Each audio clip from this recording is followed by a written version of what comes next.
Hey guys, welcome back to another video of Nintendobuin. Today I'm going to be making a video on higher emulation on the Retroid Pocket 2 Plus. I will be testing Wii, GameCube, Dreamcast, 3DS. Now pretty much I can tell you right now a lot of those games and a lot of those emulators are not going to work well on this. This is meant for more of your lower end systems such as SNES, NES, GameCube, Game Boy, Game Boy Advance, Game Boy Color, and all those things. But there are a lot of games that are close to playable on the Retroid Pocket 2 Plus. None of them are probably ever going to play at 100% speed forever through the whole entire game. They might run at 100% during certain cutscenes or certain spots, but there's always parts for improvement. None of them are going to play at full speed. But I will go ahead and start off with GameCube and Wii. This is the Dolphin MMJR2 from the Setup Wizard. I tried actually downloading Dolphin MMJR and MMJR2 from GitHub just regularly, and I do believe that the people at Retroid have modified this just a little bit to work on their systems, because whenever I downloaded it and tried to install it on this, it kept crashing. So I do believe that you really, if you want to have any chance at playing GameCube or Wii games, you have to get it from the Setup Wizard. Because I did try and nothing really worked. So we'll just go ahead and start off a little lower and try Luigi's Mansion. But I will say for the video settings in Dolphin MMJR2, you will have to set it from Vulkan to OpenGL if it's on Vulkan. OpenGL works a lot better than Vulkan on the Retroid Pocket 2 Plus for Wii and GameCube.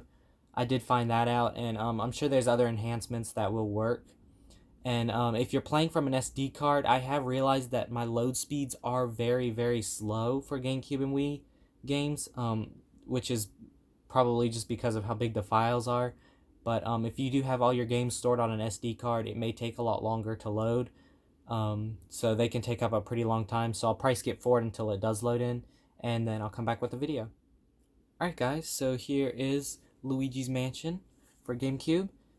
And as you can see right now, it's running at pretty much 100%, and so far it's fine. This is one of the easier games to play. I will have to use the on-screen controls probably, because my Xbox controller is not working with this. So I'll just go ahead and use the onboard controls. And as you can see, it says 100% at 30 frames. So it does run actually pretty good during some of the cutscenes, for this game at least. And some of your GameCube games are going to be playable. Some of them are going to be around 90% or 80%, and I do consider 80% playable. And I will say that when it does flashes of lightning in this game especially, it dips down a lot, and it'll go probably to like 20% speed. But like I said, none of the GameCube games or Wii games are probably ever going to play 100% throughout the whole entire game. You will have dips throughout the game.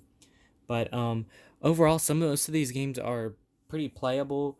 And a lot of times they will crash, though. I think it's kind of crashing here.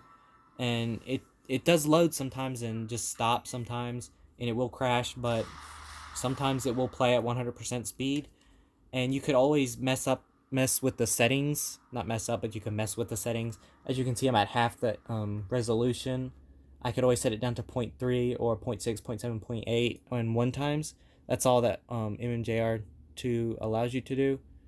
But as you can see, you can change a lot of the settings. But yeah, overall this game plays pretty well, and I have tested a couple others. A lot of them don't work. Some of them are about halfway playable. Some of them are around 80% playable. And it's really just a hit and miss with all these GameCube and Wii games. I will show a Wii game, but there's no point. It's going to be exactly the same as GameCube. It's going to be a hit and miss with all of them. But you can let me know what you guys think. If you have any tips on how to get it to run better, you can let me know in the comments down below, and I'll go ahead and wait for this to show you some gameplay.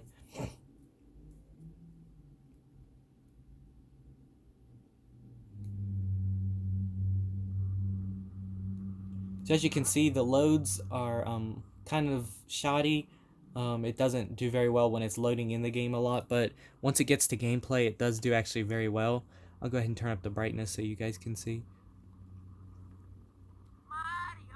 So right now it's about 90%, and now it's at 100% pretty much. And as you can see, I mean, it is very much playable if you wanted to play it, but I mean, overall, all of your GameCube games are not going to be playable, but I'll go ahead and move over to Wii to show you that, and then I'll come back. Alright guys, so here is Mario Kart Wii. Like I said, some of these games are going to play, some of these aren't. I will say that MMJR2 does crash a lot on me.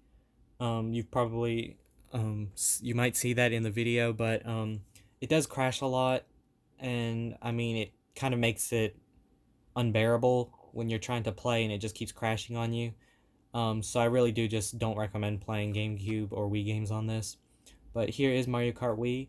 Right now it says 21% and 12 frames, but it is kind of still loading in, so we'll wait to see what the title screen says. And as you can see now it says 100%, and so far it sounds fine.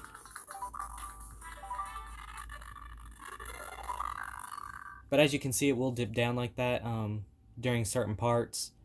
I'm okay with it if it doesn't go too far and sound too bad, but if it stays around like 30 or 20% the whole game, that's not playable at all. But here we are, and in this title screen it's saying like 18%, I think, and that's just unplayable to me. It might get faster during some parts and it may not. Like I said, all these games are a hit and miss, but you can let me know again down in the comments if you know any tips on how to get Wii games playing better. There are a whole bunch of videos on, tips and tricks on how to do it, and, config files on how to get the best settings to play. But I'll go ahead and get it to the gameplay, and then we'll see how it plays. Alright guys, so I'll go ahead and tell you, it has been loading for a while, and it probably won't load in, probably another crash or something. But Wii is pretty much unplayable. I can already tell you, I've tested this before, this game. It's not playable when you're trying to race, and it dips down too much to where it's unbearable. But if you guys want to play Wii games on this, this is probably not your best bet.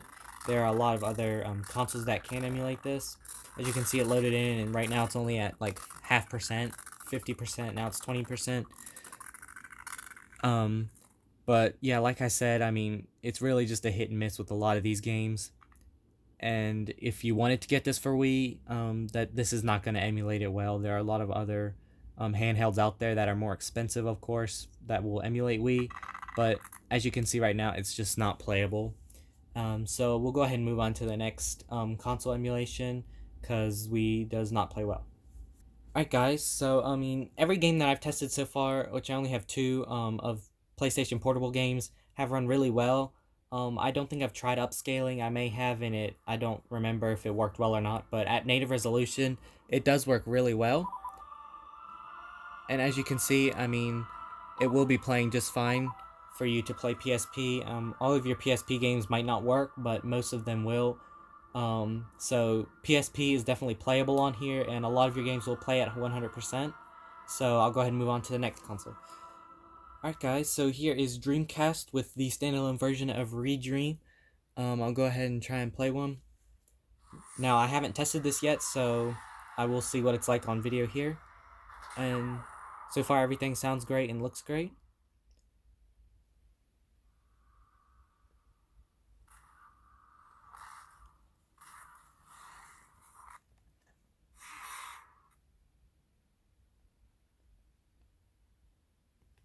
Now, if you are wondering, I am using the free version of ReDream. I'm not using the paid version. So everything you see is on the free version of Dreamcast, of ReDream. But yeah, so far, Dreamcast sounds like it works great.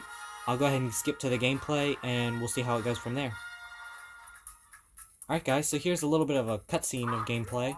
But yeah, so far everything looks like it's running pretty good.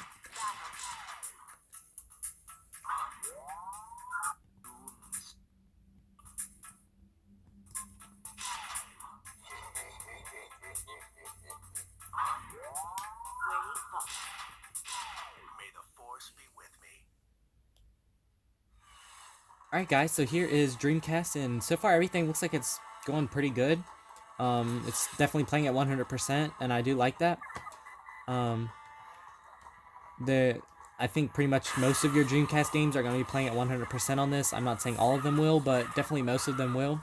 But yeah, pretty much this game is running at 100%, so I am going to count this as being able to play Dreamcast, and we'll go ahead and move on to the next part. Alright guys, and the last console emulation that I wanted to go ahead and try was 3DS. I can already tell you now, pretty much none of your 3DS games are going to be playing very well on this. Pretty much, like they might only be like 1 or 2 out there that will play at full speed. Here's Mario Kart 7, and I can already tell you now it doesn't play very well. Especially once you get into gameplay, it plays probably at like 20-30%. Same as Wii and GameCube. But I'll go ahead and skip to the gameplay, and then I shall come back.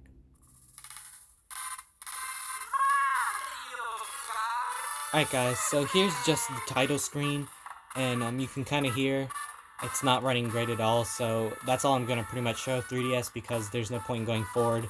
3DS is definitely not playable on this console. I have seen some people like do like 1 or 2 games, and I don't have those games to test, but so far what I've tested, you do not buy this for 3DS games. Again, if you wanted to buy something a little bit more expensive, a little bit better, that would probably definitely run 3DS, but this Retroid Pocket 2 Plus, as of now, does not run 3DS very well. So I'll go ahead and move on to the conclusion point, and then we'll go on from there. Alright guys, so that pretty much wraps it up for this video. That's pretty much all I wanted to go ahead and cover in the higher emulation. A lot of the higher emulation just isn't compatible with the Retroid Pocket 2 Plus. Later on, they may include updates for the Retroid Pocket 2 Plus and such that might allow it to run a little bit better, but most likely it's not ever going to be able to play any of those.